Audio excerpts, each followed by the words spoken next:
살면서 미쳤다는 말을 들어보지 못했다면 당신은 단 한 번도 목숨 걸고 도전한 적이 없었던 것이다. 안녕하십니까, 도전88입니다. 오늘은 경매에 대해서 한번 알아보겠습니다. 특히 토지 경매. 그래서 토지를 사고 싶은데 상대적으로 저렴하게 사고 싶을 때는 경매를 통해서 사게 되잖아요, 그죠? 그래서 경매에 관심을 가지고 사게 나온 물건이 있다 이렇게 하면, 자, 입찰을 어떻게 하고 입찰표를 어떻게 작성하는지에 대해서 구체적으로 한번 살펴보겠습니다. 그리고 경매에 입찰에 참가할 때, 참가하기 전에 반드시 물건이 있는 곳을 확인해서 이게 산소가, 그러니까 분묘가 있는지 없는지, 길이 있는지 없는지 도면과 대조해 보고 그 주위에 그 해모 시설이 있는지 없는지 반드시 확인하고 경매 입찰에 참가하는 것이 옳습니다. 그래서 현장에 가보지도 않고 무조건 경매에 참가한다는 것은 좀 위험이 있을 수가 있으니까 반드시 확인해 보시기 바랍니다.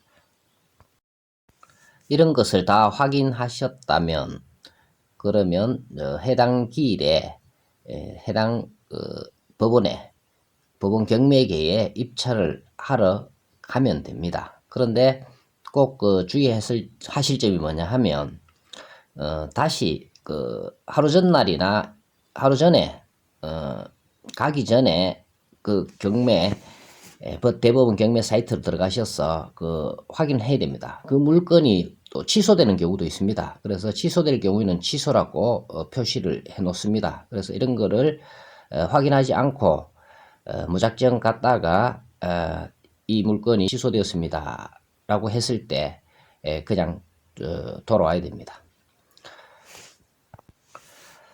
해당 법원에 10시까지 도착을 해야 되고요. 그래서 10시에 도착을 하면 집행관이 설명을 할 겁니다. 그리고 작성하는 거는 가자마자 작성하려고 할 필요는 없고요. 1시간의 시간을, 보통 1시간의 시간을 주거든요. 법원마다 틀리겠지만 그 1시간의 시간을 주면 거기서 천천히 작성하고 이렇게 하면 됩니다. 그래서 11시부터 경매가 넣고, 아마 입찰함에 다 적어서 넣으면, 그 다음에 이제 예를 들어서 11시 반까지 그 입찰이 끝나서 낙찰자를 발표하겠습니다. 이렇게 집행관 이야기를 하겠죠, 그죠? 그러면 그 다음에 이제 입찰 가격, 보증금 이런 건 어떻게 되느냐에 대해서 설명드리겠습니다. 그 입찰 가격은 자기가 입찰하겠다는 금액을 적어 넣으면 되고요. 그 다음에 이제 보증 금액은 보통 10%가 되겠습니다. 20% 하는데 있기는 하나 보통 10%입니다. 그래서 입찰 가격을 내가 8천만 원에 입찰하겠다 하면 10%니까 800만 원을 가지고 가면 되겠죠. 그죠? 그런데 이 입찰 보증금을 어떻게 가져가야 되느냐, 현금으로 가져가야 되느냐, 자기압 수표로 가져가야 되느냐, 보증서를 가져가야 되느냐, 이런 게 있는데 굳이 현금으로 가져올 필요가 없습니다. 8천만 원에 대한 보증금이 현금으로 찾아가면 800만 원 되지 않습니까? 그죠? 2억이다 하면 2천만 원이 되는데 그 돈 뭉치를 다 사들고 갈 필요는 없고요. 자기압 수표 한 장으로 끊어서 가져가시면 됩니다. 그리고 입찰에서 떨어졌다, 그래 낙찰을 받지 못했다, 그럴 경우에는 그 자리에서 나중에 낙찰자가 발표되고 난 다음에 돌려줍니다. 그것도 자기가 내는 돈 그대로 돌려주니까 그대로 가지고 오시면 됩니다. 그리고 사고 좋은 물건에는 입찰하려는 사람들이 많이 경쟁을 하게 됩니다. 그래서 이 경우에는 꼭 입찰 받으려 하면 자기가 입찰할 가격을 절대로 노출시키면 안 되겠습니다. 그리고 예를 들어서 1억짜리 금액이, 그죠? 자, 한 번 유찰되면 70%, 그러니까 7천만 원이 되겠죠. 두 번 유찰되면 그 7천만 원에 대한 70%, 그러니까 한 번 그 유찰될 때마다 30%씩 까지죠. 그죠? 그 다음에 이제 두 번 유찰되면 4,900만 원, 세 번 유찰되면 4,900 곱하기 70% 하면 3,430만 원이 되겠죠. 그죠? 보통 뭐 세 번 유찰되는 경우도 있습니다. 자, 이럴 경우에는 네 번째는 거기다가 70% 하면 그 1억짜리 물건이 자 2,400만 원이 되거든요. 자, 그러면 이제 네 번째 보통 세 번 유찰되면 네 번째 경쟁자들이 그 치열합니다. 경쟁 치열하고 자, 뭐 그렇죠, 그죠? 이게 뭐 1억짜리가 2,400 됐으니까 몇십 프로입니까? 뭐 거의 한 80% 날아가니까 20% 정도밖에 안 되지 않습니까, 그죠? 그래서 그러면 2,400만 원 최저 입찰가는 2,400만 원부터 시작하는데요. 그래서 세 번 유찰된 것은 그 2,400만 원 근처에서 절대로 그저 웬만한 물건은 낙찰되지 않습니다. 그 3차 유찰된 가격과 비슷한 가격으로 낙찰될 가능성이 높기 때문에 그 3회 그 유찰된 물건은 그 3회 최저가에 비슷한 가격을 적어 놓으면 낙찰될 확률이 가장 높습니다. 그래서 뭐 3,430만 원이다 하면 그 근처니까 뭐 3천만 원 이렇게 해도 낙찰이 잘 안 될 가능성이 높으니까 꼭 사야 되겠다 하면 3,333만 원 정도. 끝에도 뭐 예를 들어서 3,330만 원이 두 명이 나왔다. 그러면 다시 또 뭐 입찰을 해야 되기 때문에 그걸 피하기 위해서 끝에다가 3만 원을 더 적어 넣으면 되겠습니다. 그래서 3,333만 원 이렇게 적어 넣으면 낙찰될 확률이 높습니다. 입찰할 때 준비물은 신분증, 도장, 그리고 입찰 보증금 이렇게 준비하면 되겠고요. 대리인이 입찰할 때는 입찰자란에 본인과 대리인의 인적 사항 및 그 본인과의 관계 등을 모두 기재하는 외에 본인의 위임장과 인감 증명을 제출해야 됩니다. 입찰 봉투에 이름을 기재하시고 그 도장을 찍으면 되겠습니다. 입찰자용 수취증은 입찰 봉투를 제출하면 나중에 그 집행관이 찢어서 줍니다. 그것을 가지고 있어야지 나중에 그 낙찰 받지 못했을 때 보증금을 돌려받을 수 있기 때문에 그것을 받아서 보관하고 있으면 됩니다. 봉투 뒷면에도 사건 번호를 기재하시고 물건 번호를 기재하시면 됩니다. 물건 번호는 예를 들어서 뭐 물건이 두 개일 경우가 있습니다. 그래서 물건이 뭐 2 이렇게 적으면 되겠죠. 그죠? 물건 번호가 뭐 대부분 한 개일 가능성이 높습니다. 그래서 물건 번호까지 기재를 하시고 그리고 2라고 적혀 있는 곳에 도장을 다 찍으면 되겠습니다. 그리고 봉투를 보시면 봉투에도 사건 번호, 물건 번호를 적으시고 성함 적으시고 도장 찍으시고 그리고 뒤에 인이라고 있는 곳에 도장을 다 찍으면 되겠습니다.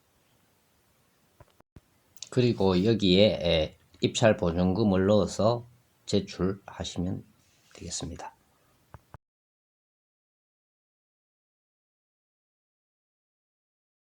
입찰표 작성을 어떻게 하는지 꼼꼼히 살펴보겠습니다.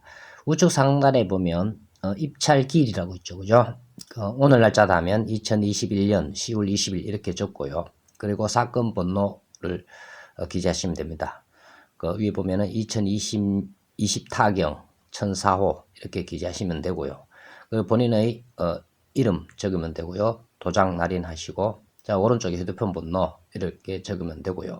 그러면 주민등록 번호를 기재하시고 가고 이제 신분증에 있는 주소 그러니까 지금 주민등록상 주소를 적으시면 됩니다. 그래서 그 주소를 작성하시고 송달 주소는 이제 주민등록상 주소와 떨어져 있을 경우에 뭐 다르게 작성하면 되고 같으면 상동 이렇게 적으면 되겠죠. 그리고 입찰 가격 이게 제일 중요합니다. 입찰 가격은 정정하시면 안 되고 그죠? 다시 더 써도 안 됩니다. 그러니까 뭐 희미하게 나왔다고 한 번 더 쓰면 무조건 그 무효 처리되니까 절대로 다시 기재하지 마시고, 만약에 잘못 기재하셨다면 입찰표로 다시 받으면 됩니다. 그래서 내가 입찰하겠다는 가격을 적으면 되고요.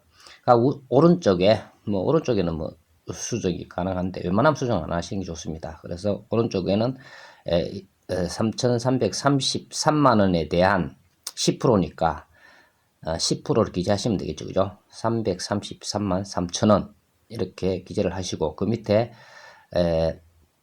이름을 적으시고 날인하시고, 그 밑에 이름을 적으시고 날인하시고, 보증금을 반환받았습니다. 보증금 반환받고 도장 찍으면 되는데 미리 써놓고 도장 찍어 놓으면 됩니다. 그러면 나중에 내가 반환을 받으면, 반을 받든 안 받든 어쨌든 이렇게 적어서 도장을 찍어 놓으면 알아서 처리를 해주니까 그거는 신경 쓸 필요가 없습니다. 입찰이 다 끝나고 기다리시면, 언제까지 기다리면, 다 기다리면 그때 몇 시까지 들어가면 이제 발표를 하겠죠. 그죠? 사건 번호와 그 입찰 저가 순서부터 발표를 합니다. 그래서 이제 먼저 불리면, 그러니까 금액을 이야기해 줍니다. 그러면 이제 금액을 반환 받아가라고 하면 반환 받아가면 탈락이 또 금액 이야기하고, 탈락한 사람 돈을 받아가면 되고요. 그 마지막 낙찰된 사람의 또 가격을 이야기하겠죠. 그죠? 그럼 가격은 얼마에 다른 사람들 입찰이 된지는 다 알 수 있습니다. 그래, 그 사람의 낙찰된 사람은 돈도 돌려주지 않고 나중에 언제 하라고 절차를 이야기해 줍니다. 그 토지인 경우는 대부분 농지이기 때문에, 농지 같은 경우에는 낙찰 받으신 분은 농지 취득 자격 증명서, 그래서 농지증을 분명히 받아서 해당 면사무소에서 받아서 그거를 기일 내에 제출을 해야 됩니다. 그리고 공유자 우선순위라는 것이 있는데요.